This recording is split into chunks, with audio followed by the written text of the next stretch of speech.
Hello everyone, welcome to let's study YouTube platform. हम BPSC TRE 2 का preparation कर रहे हैं, जिसमें हम विज्ञान को पढ़ रहे थे। कक्षा 6 से लेकर 8 तक हम चैप्टर वाइज इसको कंप्लीट करेंगे। ठीक है, तो हमने कक्षा 7 का पूरा पढ़ लिया है। आज हम पढ़ेंगे कक्षा 7 का विज्ञान, जिसको भाग 2 कहते हैं। इसमें हम SCERT और NCERT दोनों को मर्ज करके पढ़ रहे हैं चैप्टर वाइज। ठीक है, तो कक्षा 6 हमारा कंप्लीट हो गया है। आज हम पढ़ेंगे कक्षा 7। तो चलिए फिर हम स्टार्ट करते हैं विज्ञान।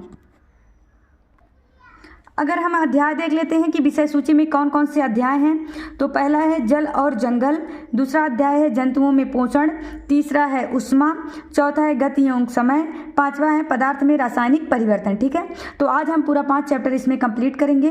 तो चलिए फिर हम स्टार्ट करते हैं जल और जंगल।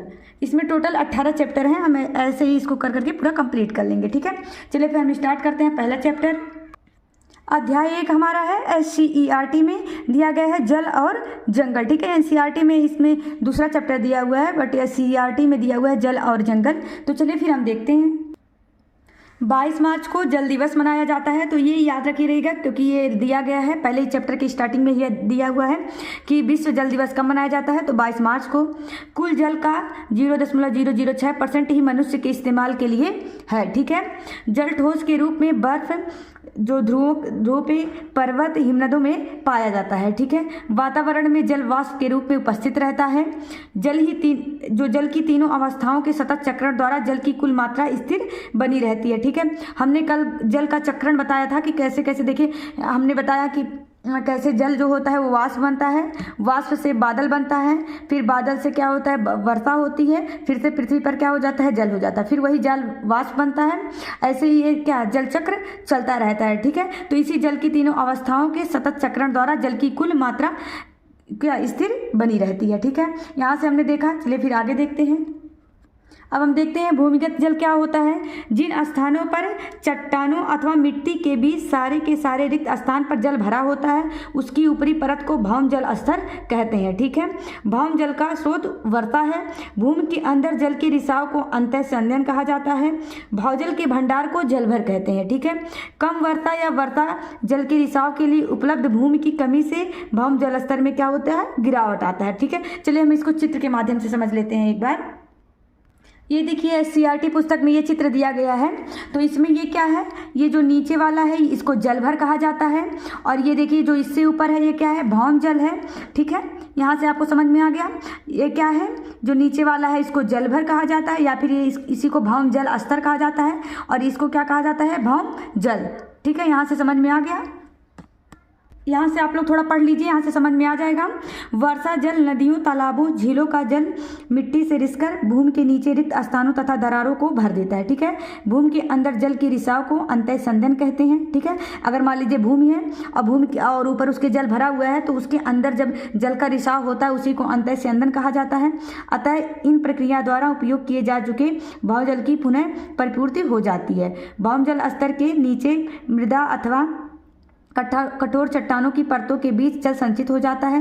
इन भंडारों को जलभर कहते हैं। इस जल को सामान्यतः नलकूपों द्वारा निकाला जाता है। ठीक, एग्जाम में ऐसे क्वेश्चन बन सकता है कि जो जल भरा रहता है इसको हम कैसे निकालते हैं बाहर, तो इसको सामान्यतः हम नलकूपों द्वारा इसको बाहर निकाल लेते हैं। फिर यहाँ से हमने आप लोगों को चित्र समझा दिया है कि क्या भौम जल है। ठीक है, चलिए फिर हम आगे देखते हैं। यहाँ से देखिए एक क्वेश्चन बन जाता है कि ये जो भौम जल होता है इसका मतलब कैसे इसमें कमी आती है या फिर इसमें गिरावट कैसे आती है। तो कम वर्षा या वर्षा जल के रिसाव के लिए उपलब्ध भूमि की कमी से भौम जल स्तर में क्या आती है, गिरावट आती है। ठीक है, कब होगा ये स्तर में गिरावट, कब आएगी, अगर मान लीजिए किसी वर्ष वर्षा कम हो गई, या फिर वर्षा जल के रिसाव के लिए उपलब्ध भूमि नहीं है। भूमि की जगह पर मान लीजिए घर वगैरह ज़्यादा बन गया है, उसके लिए खाली जगह नहीं मिल रहा है कि जिससे भूमि के अंदर जल जाए, तो ये क्या होगा, भौम जल स्तर में गिरावट आ जाएगी। ठीक है, चलिए फिर हम देखते हैं जल प्रबंधन। अब देखिए जल प्रबंधन के लिए ड्रिप सिंचाई का चित्र आप लोग को एक बार हम दिखा दें। ये देखिए यहाँ पे ड्रिप सिंचाई है। ठीक है, ये देखिए पाइप है, अब पाइप के द्वारा ये देखिए यहाँ पे ड्रिप सिंचाई की जा रही है। ठीक है, समझ में आ गया ड्रिप सिंचाई का, आप लोग चित्र अच्छे से देख लीजिए। ड्रिप सिंचाई तो जल प्रबंधन के लिए हमें क्या करना चाहिए, ड्रिप सिंचाई करते रहना चाहिए, ठीक है। हमको कौन सा यूज करना चाहिए, ड्रिप सिंचाई, ठीक है। चलिए फिर हम देखते हैं जंगल। पहला टॉपिक हमारा था जल और दूसरा क्या है, जंगल, ठीक है। चलिए जंगल को देख लेते हैं। वन्य संपदा और जीव जंतुओं की सुरक्षा के लिए जंगल को आरक्षित घोषित किया जा रहा है, ठीक है। किसके लिए, वन्य संपदा और जीव जंतुओं की सुरक्षा के लिए क्या किया जा रहा है, जंगल को आरक्षित घोषित किया जा रहा है। तो ठीक है, वाल्मीकि राष्ट्रीय उद्यान पश्चिमी चंपारण में राष्ट्रीय उद्यान एवं अभ्यारण्य है, ठीक है। जो वाल्मीकि राष्ट्रीय उद्यान है ये क्या है, राष्ट्रीय उद्यान एवं अभ्यारण्य है। कहाँ पे है, पश्चिमी चंपारण जो बिहार में है। बाघ संरक्षण के लिए आरक्षित वन है। तो एग्जाम में ऐसे पूछ सकता है कि वाल्मीकि राष्ट्रीय उद्यान है किसके संरक्षण के लिए है, बाघ संरक्षण के लिए है, ठीक है। ये एक राष्ट्रीय उद्यान एवं अभ्यारण्य दोनों है, ठीक है। यहाँ पे हमारा जो ये CRT का बुक है उसमें कुछ अभ्यारण्य के नाम दिए गए हैं, इसको याद कर लेते हैं। बुक में दिया गया है बरेला अभ्यारण्य वैशाली में है, भीमबंध अभ्यारण्य मुंगेर में है, गौतम बुद्ध अभ्यारण्य गया में है, कैमूर अभ्यारण्य रोहतास में है, ठीक है। ये याद रखिएगा, कैमूर में नहीं है। कहाँ है कैमूर अभ्यारण्य, रोहतास में। तो चलिए यहाँ से याद करिए, बरेला अभ्यारण्य वैशाली में, भीमबंध अभ्यारण्य मुंगेर में, गौतम बुद्ध अभ्यारण्य गया में, कैमूर अभ्यारण्य रोहतास में। हिमालय में ऊंचे पहाड़ों पर चीड़ और देवदार के वृक्ष पाए जाते हैं। तो एग्जाम में ऐसे क्वेश्चन बन सकता है, हिमालय में कैसे वृक्ष पाए जाते हैं। तो हिमालय का जो ऊंचा पहाड़ है वहाँ पर चीड़ और देवदार के वृक्ष पाए जाते हैं। चंपारण जो है, ये जो पूर्वी चंपारण और पश्चिमी चंपारण है बिहार में, ठीक है, ये साल व सागवन के लिए प्रसिद्ध है। यहाँ पे चौड़े पत्ते वाले पाए जाते हैं, साल व सागवन, ठीक है। पलाश का वहाँ उत्पन्न होता है, कम पानी में पलाश उत्पन्न होता है। यह भी बिहार में, बिहार राज्य जो है वहाँ पे जहाँ जहाँ कम पानी पाया जाता है वहाँ पर क्या उत्पन्न होता है, पलाश, ठीक है। तो यहाँ से जितने अभ्यारण्य दिए गए हैं इसको तो आप लोग याद ही किए रहिएगा क्योंकि ये बुक में दिया गया है CRT के। तो वाल्मीकि राष्ट्रीय उद्यान पश्चिमी चंपारण, बरेला अभ्यारण्य वैशाली में, भीमबंध अभ्यारण्य मुंगेर में, गौतम बुद्ध अभ्यारण्य गया में, कैमूर अभ्यारण्य रोहतास में, ठीक है। यहाँ से इतना हो गया। चलिए फिर हम आगे देखते हैं।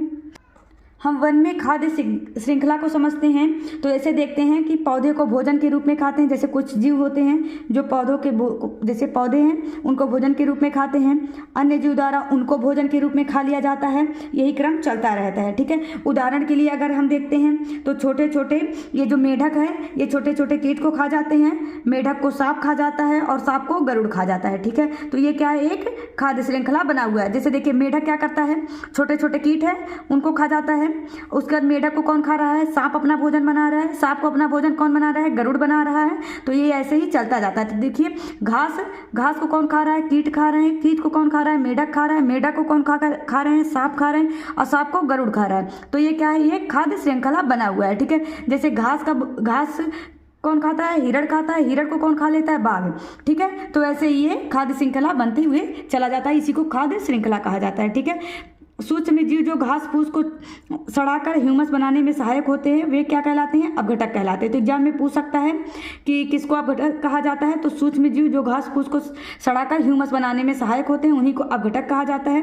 वन भू अपर्दन को रोकता है। जैसे वन जो है ये किसको रोकते हैं, भू अपर्दन को रोकते हैं, ठीक है। हमारा चैप्टर 1 कंप्लीट हुआ। अब हम यहाँ से पढ़ेंगे चैप्टर 2 जिसको अध्याय 2 कहा जाता है। NCERT प्लस SCERT में इसको दिया गया है जंतुओं में पोषण तथा NCERT में दिया गया है प्राणियों में पोषण, ठीक है।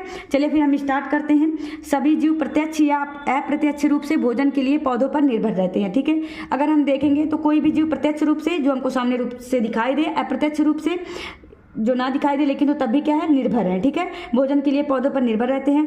पोषण किसे कहते हैं, हम पोषण देखते हैं। तो सजीव द्वारा भोजन ग्रहण करने एवं इसके उपयोग की विधि को क्या कहा जाता है, पोषण कहा जाता है। किसके द्वारा, सजीव द्वारा। अगर मान लीजिए वो भोजन ग्रहण कर रहा है या फिर यह कैसे इसका उपयोग कर रहा है उसी की विधि को क्या कहा जाता है, पोषण कहा जाता है, ठीक है। भोजन कई रासायनिक पदार्थों का सम्मिश्रण से बना होता है। जैसे भोजन में हमने अभी इसके पहले चैप्टर में जब हम कक्षा 6 का पढ़ रहे थे उसमें हमने बताया था कि भोजन में कई प्रकार के पदार्थ पाए जाते हैं। जैसे वसा, प्रोटीन, विटामिन, कार्बोहाइड्रेट, खनिज लवण इत्यादि, ठीक है। अब उसके बाद हम वसा को पढ़ लिए हैं, प्रोटीन को पढ़ लिए हैं, विटामिन को पढ़ लिए हैं, कार्बोहाइड्रेट को भी पढ़ लिए थे, ठीक है। इसमें आज हमको इसके आगे पढ़ना है, ठीक है। भोजन ग्रहण करने की विधियां, जैसे देखिए अलग अलग विधियां होती हैं। कुछ जीव जंतु क्या करते हैं, छील कर खाते हैं। कोई चीज़ चबाकर खाया जाता है, कोई कुतर कर खाता है, कोई बेगना, कोई पकड़ के खाता है, कोई निगल के खाता है, कुछ चूसना होता है, स्पंजी कुछ होता है, ठीक है। आदि टाइप के भोजन ग्रहण करने की विधियां होती हैं, ठीक है। अब देखते हैं मानव में पाचन दिया गया है। पाचन किसे कहते हैं ये देख लेते हैं। जटिल खाद्य पदार्थों को सरल से सरल रूप में बदल देना ही क्या कहलाता है? पाचन कहलाता है। ठीक है, इसी प्रक्रम को पाचन कहते हैं। भोजन का पाचन आहार नाल में होता है। ठीक है, एग्जाम में पूछ ले कि भोजन का पाचन कहाँ होता है, तो आहार नाल में होता है। मुख गुहिका से क्या होता है? मुख गुहिका से ग्रास नली में जाता है भोजन, ग्रास नली से आमाशय में जाता है, आमाशय से छोटी आंत में जाता है, छोटी आंत से बड़ी आंत में जाता है, बड़ी आंत से मलाशय में जाता है, उसके बाद गुदा या मलद्वार द्वारा यह बाहर निकल जाता है। ठीक है, तो इसका क्या है? भोजन का देख लीजिए, भोजन कैसे पचता है। पहले मुख गुहिका में लेते हैं, मुख में लेते हैं, फिर यह ग्रास नली में जाता है, ग्रास नली से आमाशय में जाता है, आमाशय से छोटी आंत में, फिर बड़ी आंत में, फिर वहां से मलाशय में, फिर गुदा या मलद्वार द्वारा यह बाहर निकल जाता है। ठीक है, यहाँ से समझ में आ गया। चलिए फिर हम देखते हैं आगे। आहार नाल के इन भागों के साथ छोटी बड़ी ग्रंथियां जुड़ी होती हैं। ठीक है, जैसे जो आहार नाल है इन भागों के साथ कैसी छोटी बड़ी ग्रंथियां जुड़ी होती हैं, जैसे क्या लार ग्रंथि, यकृत, अग्न्याशय आदि। ठीक है, ये सभी ग्रंथि पाचक रस का स्राव करती हैं। मतलब जितनी भी ग्रंथियां होती हैं क्या करती हैं? पाचक रस का स्राव करती हैं। पाचन तंत्र जो होता है वो आहार नाल और ग्रंथि से मिलकर बना होता है। ठीक है, चलिए फिर हम आगे देखते हैं। यहाँ देखिए फिगर से समझ लीजिए। देखिए ये क्या है? मुख गुहिका है, यहाँ पे क्या है? ये ग्रासिका है, ये आमाशय है, यहाँ पे देखिए छोटी आंत, और ये क्या है? बड़ी आंत है। उसके बाद देखिए यहाँ पे मलाशय है, यहाँ पे क्या है? मलद्वार है। ठीक है, यहाँ से हमको ये पूरा चित्र से समझ में आ गया। चलिए फिर हम आगे का देखते हैं। अब देखिए अभी हम अगला टॉपिक हमारा दिया गया है मानव में पोषण के विभिन्न चरण क्या क्या होते हैं। तो चलिए हम चरण देख लेते हैं। देखिए पहला क्या होता है? मानव में पोषण के विभिन्न चरण में देखें तो पहला चरण जो है उसको कहा जाता है अंतर्ग्रहण। ठीक है, आहार को प्राप्त और ग्रहण करना, जहाँ से जैसे मनुष्य में यह मुख द्वारा होता है, जहाँ दांत से भोजन को चबाया जाता है, उसको क्या कहा जाता है? अंतर्ग्रहण। फिर उसके बाद दूसरा स्टेप है पाचन, भोजन के जटिल अवयवों से उपयोगी पदार्थों का संश्लेषण। पाचन की प्रक्रिया में मुख से आरंभ होकर आंत तक पूरी हो जाती है। अभी हमने पूरा इसका प्रक्रिया बताया ना कि कहाँ से कहाँ तक जाता है। ठीक, आंत तक पूरी हो जाता है, जिसमें अनेक रासायनिक स्राव होते हैं, मतलब एंजाइम का स्राव होता है, जो इसमें क्या करते हैं? इसको पाचन करने में मदद करते हैं। ठीक है, ये दूसरा स्टेप है। तीसरा है अवशोषण, पचित भोजन का रसागुल्लों द्वारा ग्रहण एवं रक्त में मिलाने की प्रक्रिया जो होती है उसको अवशोषण कहा जाता है। स्वांगीकरण, शरीर की वृद्धि और विकास के लिए पचित भोजन का जो उपयोग होता है उसको स्वांगीकरण कहा जाता है। निष्क्रमण कहा जाता है, अपचित भोजन का आहार नाल से निष्कासन, मतलब जो भी अपचित भोजन है उसको आहार नाल से बाहर निकालना ही क्या कहलाता है? निष्क्रमण कहलाता है। ठीक है, तो ये मानव में पोषण के विभिन्न चरण हैं। आप लोग इस पांचों चरण को याद रखिएगा। एग्जाम में ऐसे पूछ सकता है, इसमें से 4 चरण दे देगा, एक पूछेगा इनमें से कौन सा नहीं है। ठीक है, तो आप लोग इसको अच्छे से देख लीजिए। चलिए फिर हम आगे देखते हैं। अब देखिए हमारा क्या है? मुख एवं मुख गुहिका क्या होता है, यहाँ से हम पहले स्टार्ट करेंगे। ठीक है, पहले क्योंकि हमने पढ़ा था ना मुख गुहिका, फिर ग्रासिका नली, फिर आमाशय, छोटी आंत, बड़ी आंत, मलाशय, गुदा या मलद्वार। तो इसमें हमको सभी टॉपिक को पढ़ना है। तो पहला हमारा क्या है? मुख गुहा या मुख गुहिका। ठीक है, चलिए फिर हम देख लेते हैं। मुख गुहा की संरचना एक बंद कमरे के समान होती है। ठीक है, जो मुंह के रास्ते खुलता है तथा जबड़ों और होठों के माध्यम से बंद होता है। ठीक है, मनुष्य के 2 जबड़ों में से निचला गतिशील होता है। जो निचला जबड़ा होता है क्या होता है? गतिशील होता है। मुख गुहा के ऊपरी भाग को तालु तथा पार्श्व भाग को गाल कहते हैं। ठीक है, मुख गुहा है उसके ऊपरी भाग को क्या कहा जाता है? तालु कहा जाता है, और पार्श्व मतलब जो साइड वाले दोनों भाग होते हैं उसको क्या कहा जाता है? गाल कहा जाता है। ठीक है, उसके बाद चलिए हम देखते हैं आगे।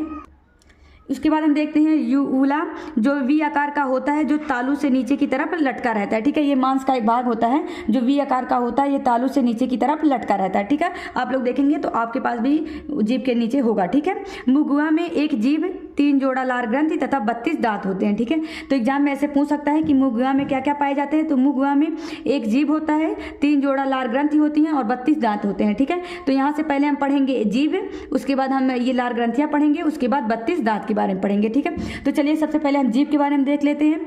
जीभ पर स्वाद कलिकाएं होती हैं जो स्वाद लेने में मदद करती हैं। ठीक है, तो एग्जाम में पूछ सकता है कि हमको स्वाद कैसे मिलता है, तो स्वाद कलिकाओं के द्वारा। ठीक है, उसके बाद चलिए देखिए यहाँ पे ये जीभ का चित्र बना हुआ है। तो देखिए ये जीभ है, ये अग्रभाग जो होता है इससे मीठा का हमको पता चलता है। फिर अग्रभाग के जस्ट ऊपर से हमको नमकीन का पता चलता है। ठीक है, फिर उसके बाद देखिए यहाँ साइड से हमको खट्टा का पता चलता है, इधर भी खट्टा का पता चलता है, और पश्च भाग से हमको कड़वा का पता चलता है। ठीक है, तो एग्जाम में ऐसे पूछ सकता है कि जो जीभ का अग्रभाग होता है उससे हमको किस चीज़ की पहचान होती है, तो मीठा का। ठीक है, हमको मीठा स्वाद का पता चलता है। उसके ऊपर हमको नमक का साइड से, और उसके ऊपर हमको क्या खट्टा का। ये जो कड़वा भाग होता है ये हमको पश्च भाग से पता चलता है। ठीक है, फिर चलिए हम देख देख लेते हैं लार ग्रंथि। प्रतिदिन 1 से 1.5 लीटर लार का स्राव होता है, ठीक है। मानव जो है, मानव में क्या होता है, प्रतिदिन 1 से 1.5 लीटर लार का स्राव निर्माण होता है, ठीक है। लार का पीएच मान 6.8 होता है, अर्थात यह क्या होता है, अम्लीय होता है, क्योंकि यह 7 से कम है, ठीक है। अगर 7 से कम है तो अम्लीय होगा, 7 से अधिक है तो क्षारीय होगा, अगर 7 है तो क्या होगा, उदासीन होगा, ठीक है। पीएच मान हम आगे पढ़ेंगे, ठीक है। देखिए सभी लार ग्रंथियां लार का स्राव करती हैं, जिसमें 99% जल तथा 1% पाचक एंजाइम होता है, ठीक है। जैसे लाइसोजाइम, टाइलिन, म्यूलिन, ठीक है। सर्वाधिक मात्रा में टाइलिन पाया जाता है, ठीक है। लार ग्रंथियों में सर्वाधिक मात्रा में क्या, टाइलिन पाया जाता है। टाइलिन तथा डाइस्टेज एंजाइम स्टार्च मंड का पाचन करके उसे माल्टोज शर्करा या फिर कार्बोहाइड्रेट में परिवर्तित कर देते हैं, ठीक है। यहाँ से हो गया। चलिए फिर हम आगे देख लेते हैं दांत को। यहाँ से हम देखते हैं दांत, जिसको इंग्लिश में टीथ कहा जाता है। दांतों का अध्ययन ओंटोलॉजी कहलाता है, ओडोंटोलॉजी सॉरी। दांतों का अध्ययन क्या कहलाता है, ओडोंटोलॉजी कहलाता है। तो एग्जाम में पूछ सकता है, याद रखे रहिएगा। दांतों के निर्माण में 85% योगदान है कैल्शियम फास्फेट का, 10% CaCO3 कैल्शियम का, कैल्शियम कार्बोनेट का।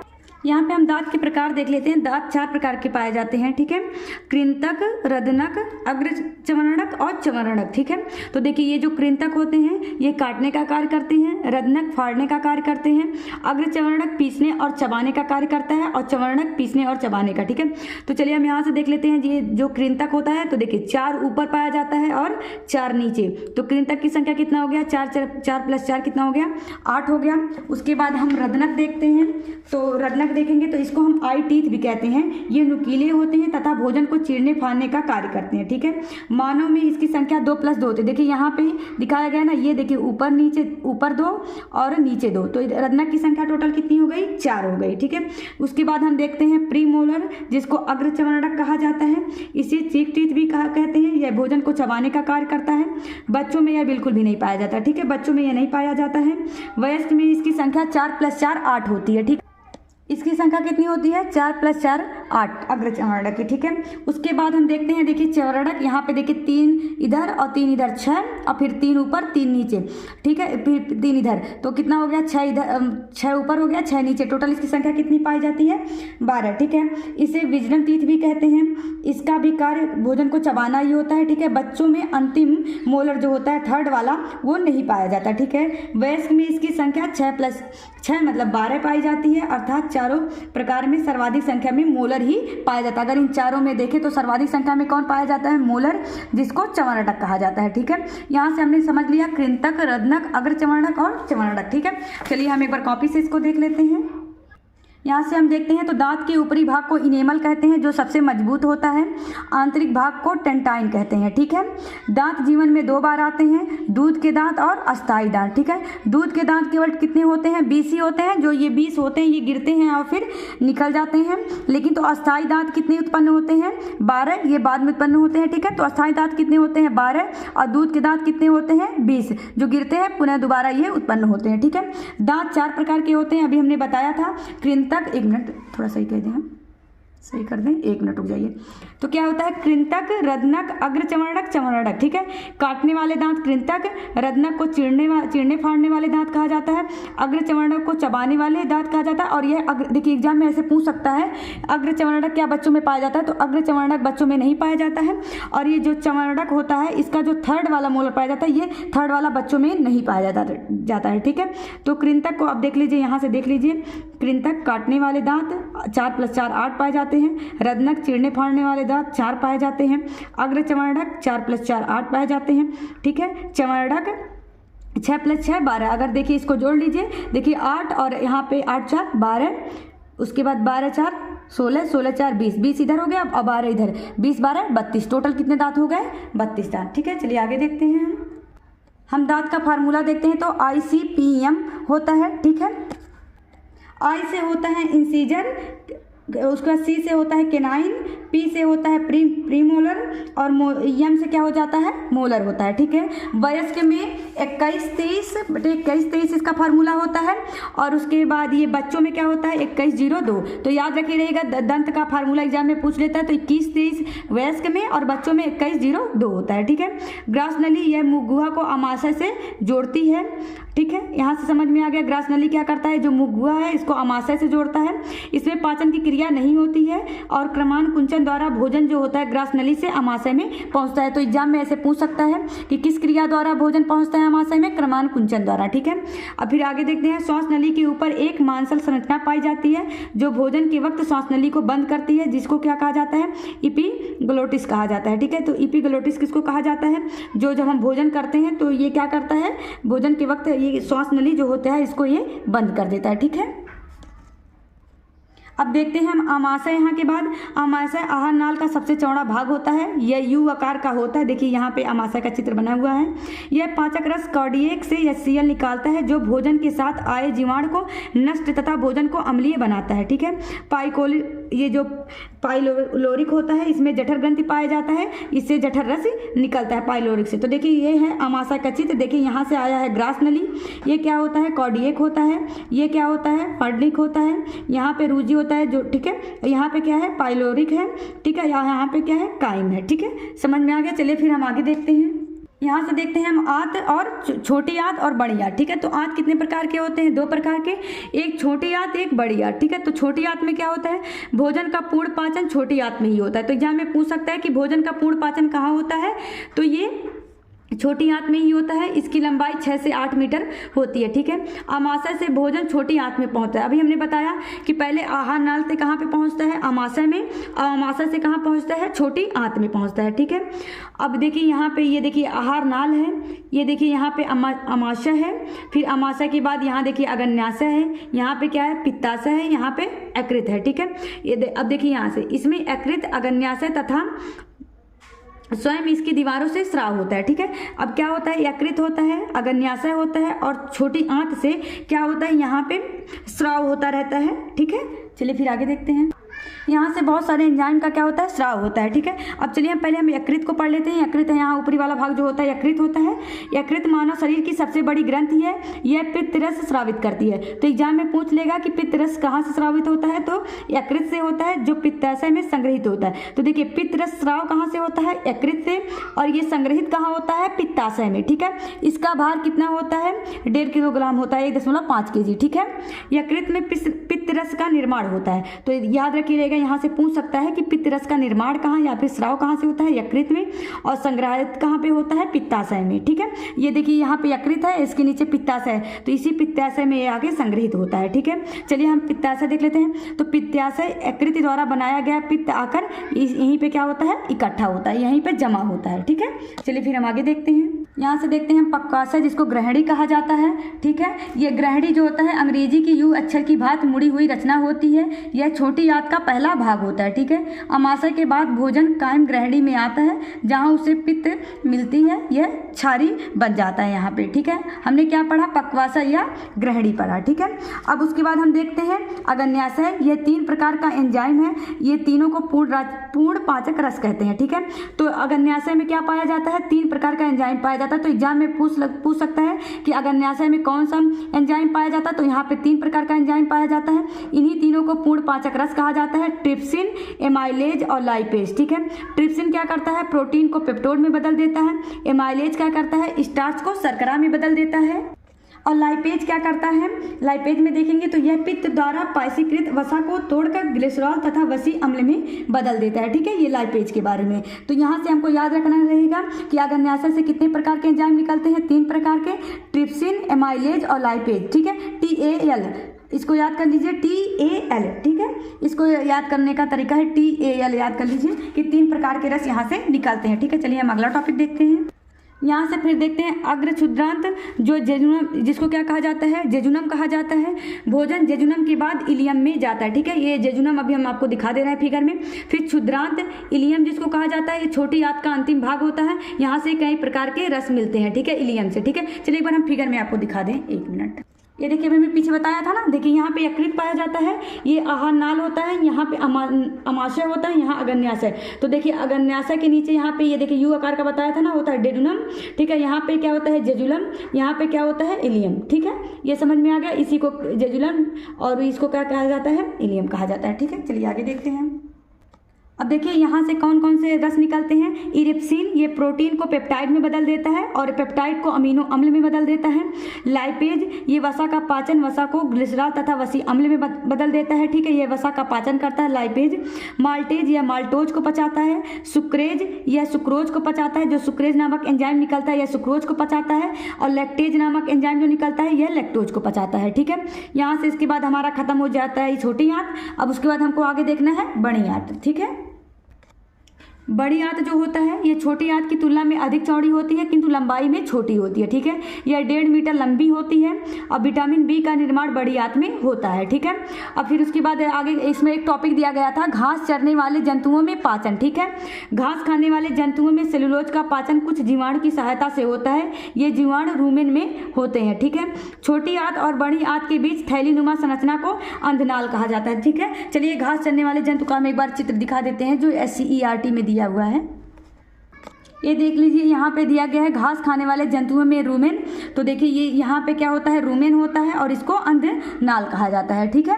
ऐसे ही SCERT पुस्तक में यही चित्र दिया गया है, ठीक है। यहाँ पे हमारा चैप्टर ये खत्म होता है। अब हमको पढ़ना है अध्याय 3 जिसको ऊष्मा कहते हैं, ठीक है। अध्याय 3 में क्या दिया हुआ है, ऊष्मा। चलिए फिर हम स्टार्ट करते हैं ऊष्मा चैप्टर को। ऊष्मा ऊर्जा का एक रूप है। किसी पदार्थ के गर्म या ठंडा होने के कारण उसमें जो ऊर्जा होती है, ठीक है, उसी को क्या कहा जाता है, ऊष्मा कहा जाता है। इसका मात्रक जूल होता है पर इसे कैलोरी में भी व्यक्त करते हैं, ठीक है।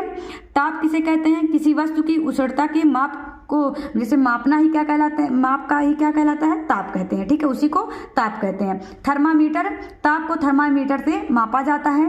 ताप को सेल्सियस या फ़ारेनहाइट में मापा जाता है, ठीक है। डॉक्टरी थर्मामीटर से 35 डिग्री सेंटीग्रेड तक माप सकते हैं। मानव शरीर का सामान्य ताप 37 डिग्री सेंटीग्रेड या फिर 98.5 फ़ारेनहाइट होता है, ठीक है। प्रयोगशाला तापमापी जो होता है वो 10 डिग्री सेंटीग्रेड से 110 डिग्री सेंटीग्रेड तापमापी परिसर का होता है। तो यहाँ से ये चीज़ इतना इंपॉर्टेंट है, इतना तो आप लोग याद किए रहेगा क्योंकि ये SCERT पुस्तक में दिया गया है। मानव शरीर का सामान्य ताप 37 डिग्री सेंटीग्रेड होता है। प्रयोगशाला तापमापी जो होता है उसमें 10 डिग्री सेंटीग्रेड से 110 डिग्री सेंटीग्रेड तापमापी परिसर दिया गया था, उतना माप सकते हैं। डॉक्टरी थर्मामीटर में केवल 35 डिग्री सेंटीग्रेड से लगभग में 42 डिग्री सेंटीग्रेड ये जो दिया, देखिए ये जो SCERT है इसमें इतना दिया है। NCERT में 35 डिग्री सेंटीग्रेड से 42 डिग्री सेंटीग्रेड तक दिया गया है डॉक्टरी थर्मामीटर में, ठीक है। चलिए फिर हम आगे देखते हैं। उसके बाद दिया गया है अगला टॉपिक ऊष्मा का स्थानांतरण। ऊष्मा का स्थानांतरण गर्म वस्तु से ठंड वस्तु की ओर होता है, ठीक है। तो एग्जाम में बहुत बार पूछा हुआ क्वेश्चन है कि ऊष्मा का स्थानांतरण कैसे होता है, तो गर्म वस्तु से ठंडा वस्तु की तरफ होता है, ठीक है। ऊष्मा जो संचरण होता है या फिर ऊष्मा स्थानांतरण जो होता है इसकी 3 विधियाँ होती हैं, चालन, संवहन और विकिरण, ठीक है। चालन को हम समझते हैं अणुओं द्वारा अपना स्थान परिवर्तन किए बिना ऊष्मा स्थानांतरण होता है इसमें। तो और इसमें क्या होता है, ठोस में ऊष्मा स्थानांतरण को ही चालन कहा जाता है, ठीक है। जैसे धातु की क्षण में मान लीजिए ये मान लीजिए देखिए ये पेन है, ठीक है। इस पेन को अगर हम इधर इस साइड में गर्म करें तो धीरे धीरे धीरे धीरे पूरा गर्म हो जाता है। मान लीजिए कोई लोहे का छड़ी लेते हैं हम और एक साइड में अगर उसको गर्म करते हैं तो थोड़ी देर के बाद धीरे धीरे पूरा वो लोहे की छड़ी गर्म हो जाती है। कैसे, तो उसको चालन विधि से होता है, ठीक है। तो ठोस में ऊष्मा स्थानांतरण चालन विधि से होता है। संवहन अणुओं के स्थान परिवर्तन द्वारा द्रव एवं गैस में ऊष्मा का स्थानांतरण क्या कहलाता है, संवहन कहलाता है। विकिरण एक स्थान से दूसरे स्थान तक बिना किसी माध्यम द्वारा ऊष्मा का स्थानांतरण होता है, उसको क्या कहलाता है, वो विकिरण कहलाता है, ठीक है। चलिए फिर हम इसको समझ लेते हैं फिगर से। मान लीजिए देखिए ये फिगर यहाँ पे समझिए, मान लीजिए ये पैन है, ठीक है, इसमें जल रखा गया है और इसको गर्म किया जा रहा है, ठीक है।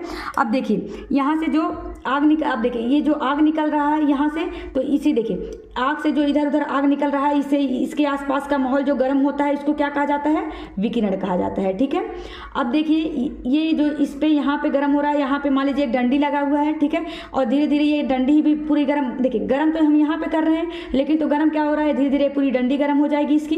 तो यहाँ पे क्या हो रहा है, चालन हो रहा है, ठीक है। और देखिए अब इस पानी में हम क्या रखे हैं, इस पैन में हम पानी रखे हैं। पानी हम नीचे वाला पार्ट यहाँ पे देखिए आग तो यहाँ पे लगे जाके गर्म हो रहा है, लेकिन तो क्या करता है धीरे धीरे ये नीचे वाला जल जो होता है ऊपर जाता है और ऊपर से ठंडा वाला नीचे आता है, ऐसे ऐसे ऐसे होते होते क्या होता है, पूरा गर्म हो जाता है।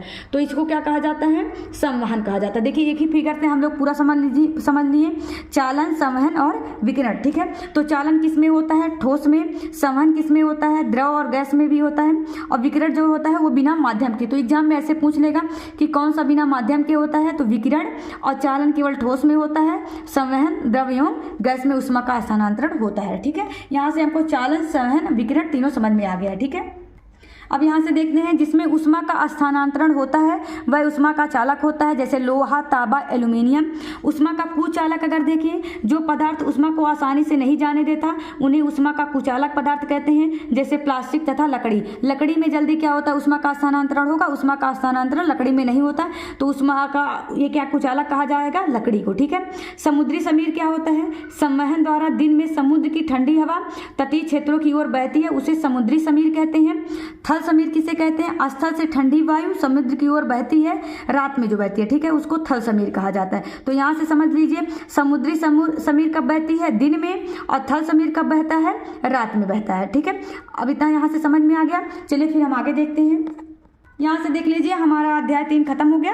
यहाँ से हमारा अध्याय 4 स्टार्ट होता है, गति एवं समय। ठीक है, एनसीईआरटी में ये जो गति और समय है ये अध्याय 13 में दिया गया है। ठीक है, चलिए फिर हम देख लेते हैं। गति, समय के साथ किसी वस्तु की स्थिति में परिवर्तन को गति कहते हैं। ठीक है, क्या कहते हैं, समय के साथ किसी वस्तु की स्थिति में परिवर्तन को गति कहते हैं। गति कितने प्रकार की होती है, 3, घूर्णन गति, आवर्ती गति, वर्तुला गति। आवर्त गति अगर हम देख लेते हैं, एक निश्चित समय अंतराल पर अपनी पूर्व गति को दोहराना ही क्या कहलाता है, आवर्त गति कहलाता है, जैसे लोलक की गति। ठीक है, चाल किसे कहते हैं, किसी वस्तु द्वारा, एक मिनट सेट कर दें हम। यहाँ से हम देखते हैं चाल, किसी वस्तु द्वारा एकांक समय में तय की गई दूरी को उसका चाल कहते हैं। चाल बराबर कुल तय की गई दूरी बराबर कुल लिया गया समय। ठीक है, दूरी किसे कहते हैं, किसी व्यक्ति या यातायात के साधन द्वारा स्थान परिवर्तन में तय की गई दूरी कहा जाता है। ठीक है, जैसे जितना स्थान वह तय करता है उसी को क्या कहा जाता है, दूरी। ठीक है, इतना समझ में आएगा। मान लीजिए कोई व्यक्ति या साधन है, उसके द्वारा जितना स्थान परिवर्तन हो रहा है उसको हम क्या कहेंगे, दूरी कहते हैं। ठीक है, उसके बाद औसत चाल, कुल दूरी बटे कुल समय को औसत चाल कहा जाता है। स्पीडोमीटर गतिशील वस्तु की गति को मापता है, ऑडोमीटर गतिशील वस्तु की दूरी मापता है। तो यहाँ से हमारा क्या तैयार हो गया, औसत चाल क्या होता है, कुल दूरी बटे कुल समय। स्पीडोमीटर गतिशील वस्तु की गति को मापता है, ऑडोमीटर गतिशील वस्तु की दूरी को मापता है। ठीक है, फिर हमारा यहाँ से चैप्टर 4 खत्म होता है। यहाँ से हमारा चैप्टर 5 स्टार्ट होता है, पदार्थ में रासायनिक परिवर्तन। ठीक है, जो एससीईआरटी में दिया गया है, पदार्थ में रासायनिक परिवर्तन। ठीक है, नीलत होता है, कॉपर सल्फेट को कहा जाता है, CuSO4 को। गंधक अम्ल सल्फ्यूरिक अम्ल को, H2SO4 को। खाने वाला सोडा सोडियम बाइकार्बोनेट NaHCO3 को। आयरन सल्फेट FeSO4 को। चलिए ठीक है, इतना आप लोग तैयार करिए। बाकी का हमें अध्याय 5 में थोड़ा टॉपिक और बचा हुआ है, इसको हम अगले लेक्चर में कंप्लीट करेंगे और फिर ऐसे ही हम टॉपिक वाइज पूरा कंप्लीट कर लेंगे अपना। ठीक है, ओके।